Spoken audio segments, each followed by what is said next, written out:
In this video, I will show you how to generate a FIB series. First, I will open the editor to type the program.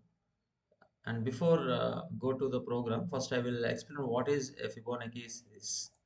Which series of numbers are called as Fibonacci series, and what is the property of Fibonacci series. So if you see the definition, Fibonacci sequence or a series is a sequence of series where the term is the sum of the previous two terms.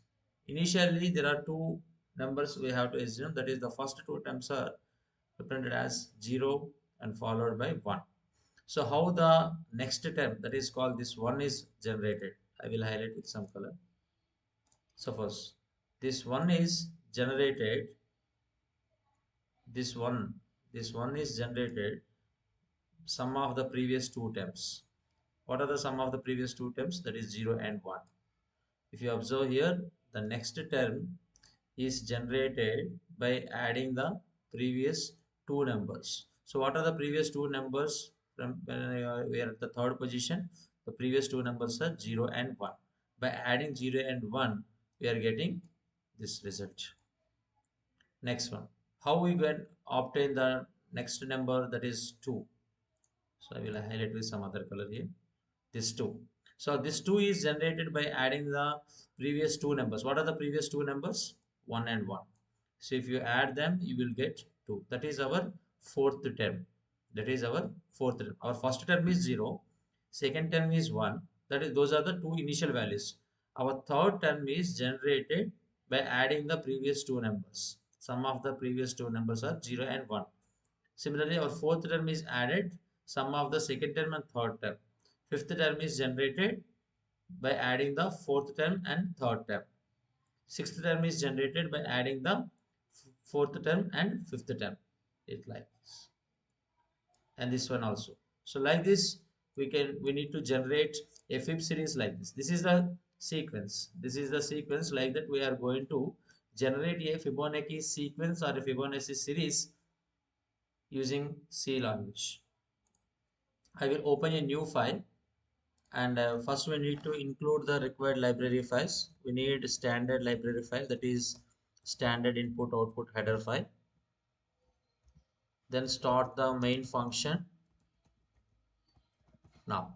So here we need to declare the required number of variables. So we are asking the user how many number of terms we need in the Fibonacci series. Suppose we need to collect an input value, that is I named it as n, and we need one loop control variable because we want to iterate the loop beginning from 1 to up to the given number. So we need one loop control variable I. So later we will set initial values for I and conditional value for I and iteration values for I in future. So as of now, just I am using these two variables. Now we will provide a message to the end user. We are asking them enter a number. Enter a number. Next, we need to collect that input from the user. As it is an integer number, use the format specifier %ld, and we need to scan the value using the ampersand n because the variable name is n here. Initially, we need two input values. If you observe the definition of the Fibonacci series, that is, there are two numbers. Initial numbers are 0 followed by 1. These two are called initial numbers. So we need to declare those initial numbers in our program. So here I need to declare them as A, and I will also declare them as B. These two are my first two numbers, and I want to swap the positions. So in future, for that I need one more variable, that is called C. I will explain why we need the variable C.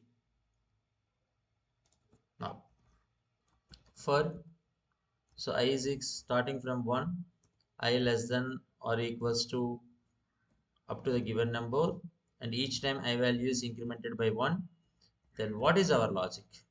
If you observe this document, initially 0 and 1 are our inputs. The third term is generated by adding the previous two terms. Now coming to the third term, in case of third term, the values are 0 when 0 1 are become as 1 and 1. If you observe the 5 2 3, if you observe the 8 3 5, so every time the positions are swapping. The positions are swapping. So how do we convey the same information to our compiler? Our compiler. Now, so B holds the A and C is assigned to. So before this, we need to print the values of A and B. So first I will print the values of, as it is a series, just I am maintaining some common width between the digits A, this one, here also is common. I want to print the first two series, first two numbers in the Fibonacci series, that is 0 and 1 are the initial values. And after that, we are going to generate 1, 2, 3, 5, 8, 13, 21, like that. So how we are going to keep on adding? So how our next digit is added? Our next digit C is added. C is generated by adding the previous two numbers. So our C is the upcoming term that is generated by adding the previous two terms. Our first two terms initially A and B. So now C is equals to A plus B. Now after this, each time we need to change the values. Now your C becomes A. So your A value is nothing but C,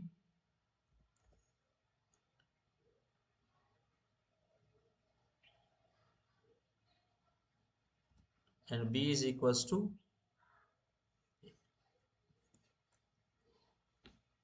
So we need to swap the values. It's like swapping two numbers using temporary variable. So how do we swap two numbers using a temporary variable? First, we will hold the initial value into a moving into a temporary variable, and that is pass on to the remaining two variables. In the same way, here also we are trying to do. So our upcoming number, our upcoming term that is generated with the help of performing addition between the previous two numbers or previous two terms, that is A and B.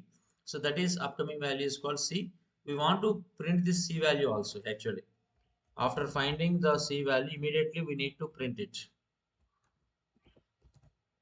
We need to print this value. After printing, what about the next upcoming value? So actually B becomes A. So B becomes A and our C becomes B. This is the main logic we need to include here. I will save this program. It is my first Fib series demo program. So I given like Fib series demo 1.c. I will check for syntax errors. So I compile my program. There are no errors. Run the program. So how many terms we need in the Fib series? Suppose if I need 10 terms. If you observe here, initial values are 0 and 1. After that, this number is generated by adding the previous two terms. This number 2 is generated by adding the previous two terms. This number 3 is added by adding the previous two terms. This number 5 is generated by adding the previous two terms.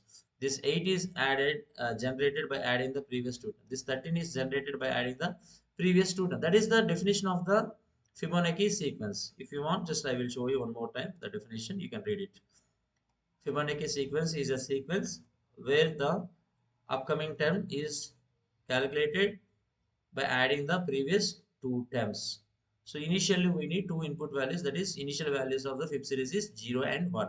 Using those two values we keep on generating the sequence up to how many times we want. So this is how many times we want. This number is nothing but how many times we want. If you observe this one like this. So 21 is generated by adding the previous two terms, that is 13 and 18. 34 is generated by adding the previous two terms, 21 and 30. 13, and 55 is generated by adding the previous two terms like this, and this 89 is generated by adding the previous two terms. So how many times we are instructing the loop to run? We are instructing our loop to run, I given I think 10, yes, 10 times this loop will run. So in 10 times how many numbers can be generated? See, 10 initially before loop we already printed 0. Forget about this one. So 10 numbers are printed, 1 2 3 4 5 6 7, 8, 9, 10. So whatever the value I given here, that many number of temps are printed inside the loop. So that is the use of that collecting the input value from the user.